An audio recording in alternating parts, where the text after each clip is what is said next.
Welcome to Wrong Time Watch. My name is Kevin, and today we're looking at the Waldan Heritage Sportline with the olive khaki dial.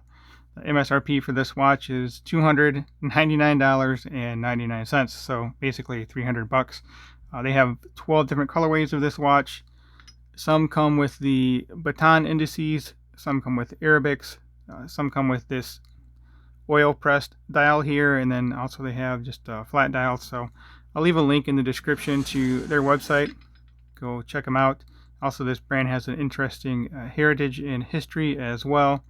The company was founded in 1979, and it's a pretty interesting story. The founder, he has since passed away, but it seems like he was crucial in the Rolex Daytona using the Zenith Al Primero movement. I guess he had purchased a bunch of them and then somehow sold them to Rolex, or however the story goes. So I'll leave a link to that in the description as well, and then also to this model of watch here.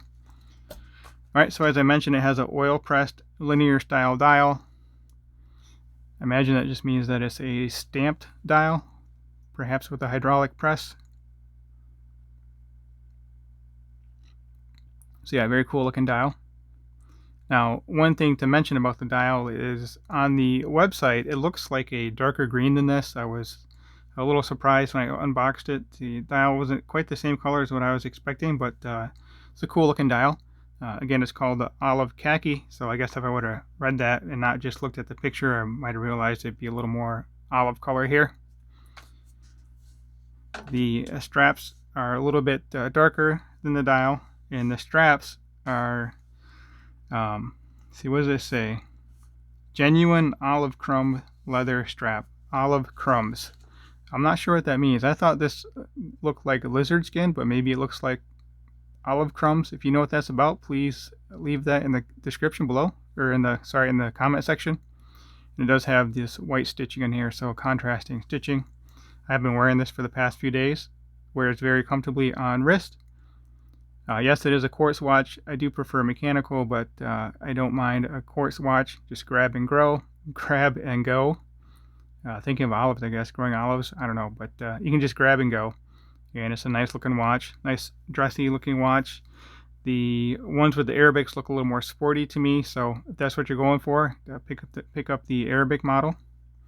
So 316L stainless steel. Again, it's mostly polished here. Actually, it's all polished. Does have some interesting chamfering and detail to it. And that flat sapphire crystal looks to be pressed right into the case. I'm not seeing a separate bezel on this. Perhaps this piece here is separate. Yeah, actually, that might be a separate bezel, but a little bit different than a typical watch I'm used to seeing. Now, it is a push-pull crown. It is signed with W here. Hopefully you can see that in the lighting here. There we go. W for Waldan.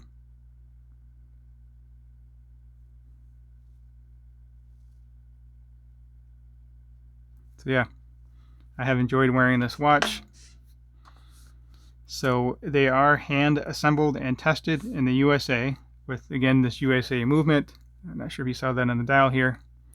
It has the AmeriQuartz, the 70,200 is the model number, 7200, whatever you want to call it. So AmeriQuartz, and then again USA movement. Now these baton indices are applied. They're 316L stainless steel, and then these little lume pips to the perimeter of the watch, or just outside the applied indices, those are applied as well, and those are super luminova.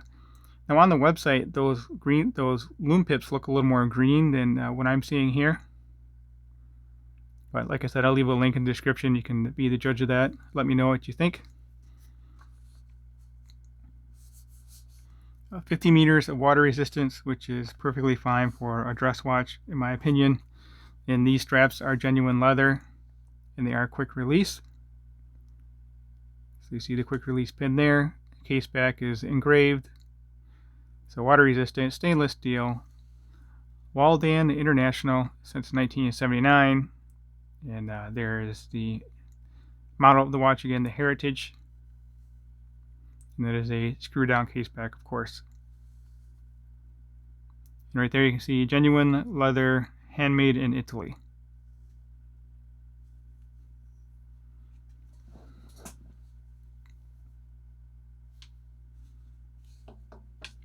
Alright, so the size of the watch, looking at 47.2 millimeter lug to lug.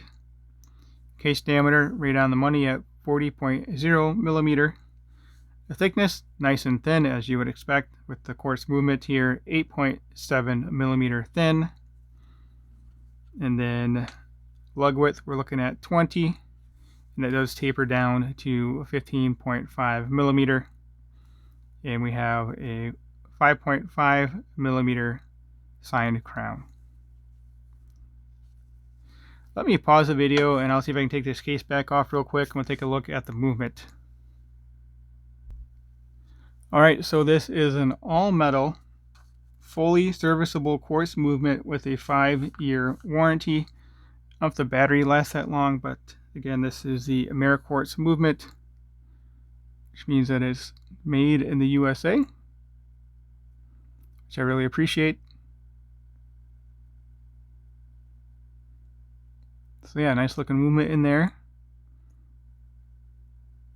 And you can see right there the eagle. I think that's an eagle, but that's FTS, which I think is Fine Timepiece Solutions. And if I remember correctly, they're based in Arizona, which of course is in the USA.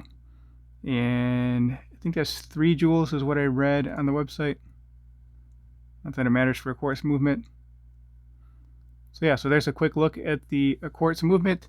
Now it is a small movement inside this 40 millimeter watch. Perhaps 36 would be a little better suited for this style of watch. But anyway, there we go. A quick look at the movement. Then here's the case back. It does have a gasket around there. Okay, so I guess the case is made in China, or at least the case back is made in China. So yeah, just a quick look at the movement there. So let me put this back on and then I'll get this on wrist. Alright, so let's get this on wrist. If you have not subscribed yet, please go ahead and hit that subscribe button. Like the video if you've liked it, and leave a comment below. Let me know if you've heard of this brand before and what you think of this watch. Let's get that keeper. So it does have 2 keepers, one right here next to the buckle and tang, and then the keeper that goes farther out here. The buckle is not signed, which I'm fine with, and it works well. When I did the unboxing, I had it on the second to last strap, and I think I had mentioned, or maybe my assumption was that this strap is going to stretch a little bit and I'd be able to get it on that last hole position, which I am on. So 6.5 inch wrist, and I'm on the tightest hole position. So if you have a wrist my size or smaller, just keep that in mind. You probably don't want to go too much with smaller of a wrist. Or if you have a smaller wrist than mine, you may not want to purchase this watch. Yeah, so there we go. 40 millimeter again, and then this measurement I believe was 47.2 millimeter.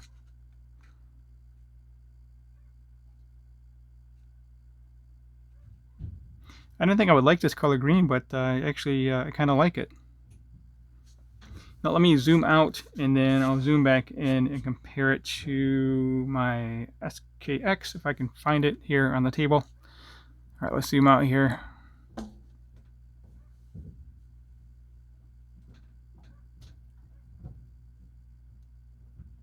It is nice and thin, so even though it's a little bit larger for a dress watch, the thinness kind of makes up for that, but I think I'd like it a little bit smaller for my size wrist with this style of a watch.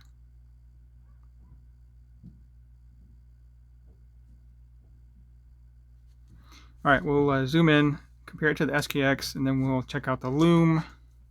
Yeah, I guess I'll throw the SKX in. It's really not a fair comparison there, but just for point of reference.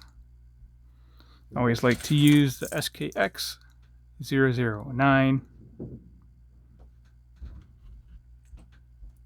So yeah, looking at the Waldan now, it looks pretty considerable in size compared to the SKX here, which is a dive watch. But the thickness is a lot less on the Waldan, as you would expect. So 50 meter versus 200 meter of water resistance. All right, let's take a quick look at the loom here. All right, so of course on the left we have the Waldan Heritage. The loom, well, the loom already died out on camera here, but I was going to say the loom by eye is a lot less than what's on camera. SKX, of course, is pretty much a torch with the Seiko Lumibright. And this guy has the Swiss Super Luminova, which isn't, I mean, it can be okay, but there's really not much surface area on this watch for that to be applied, so really not much in the way of loom here. That white strap looks cool under the UV light, though.